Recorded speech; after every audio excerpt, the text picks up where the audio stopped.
You have to let go of the life you have planned to let in the life that is waiting for you. And that's what these whispers of intuition, your purpose, another way I call it is yellow brick road. But the context in this is like you've got your yellow brick road. That yellow brick road is each person has their own unique yellow brick road. Like your purpose, your sort of soul's path.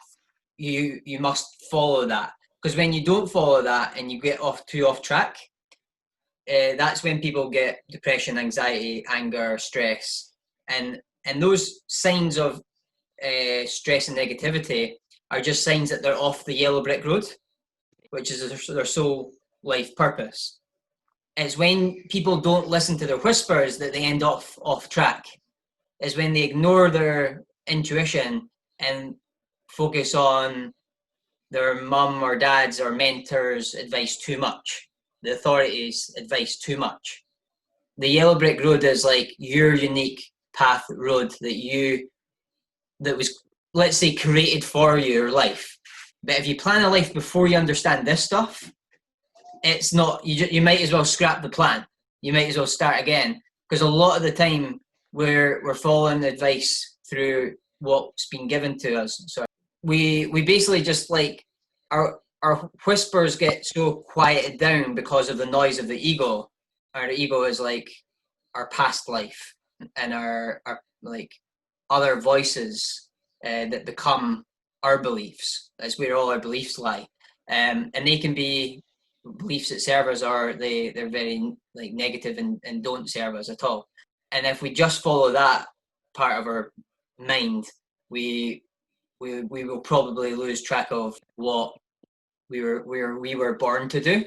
The goal in all of this is to be able to understand both sides of your mind, understand when it's intuition and it's going to be good for you, but you don't fully have control over where that's going to lead you, because you don't actually know.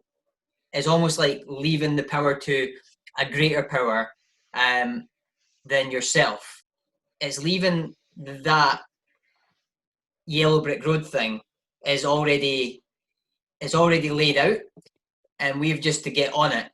To go from like following a life of like following down the ego through authorities and other paths that we've been on, to get into that, we have to go to a point of like the unknown, because we don't know what these moves from listening to our intuition is going to take us. You know, when you have a gut feeling and you do it and it leads to something good. So for me, following your whispers is useful, because when I've done it through my own experience, it's led me to a moment of kind of being scared and being like completely unsure of where it's going to lead me, out of my comfort zone. Usually when I follow my intuition, I'm usually end up out of my comfort zone, because the ego wants to be in control. So the ego side that pulls us back all the time wants to know. The ego needs to know. So the ego needs to know what's in front of it. You know what I mean? Like it has a plan. It's like strategic.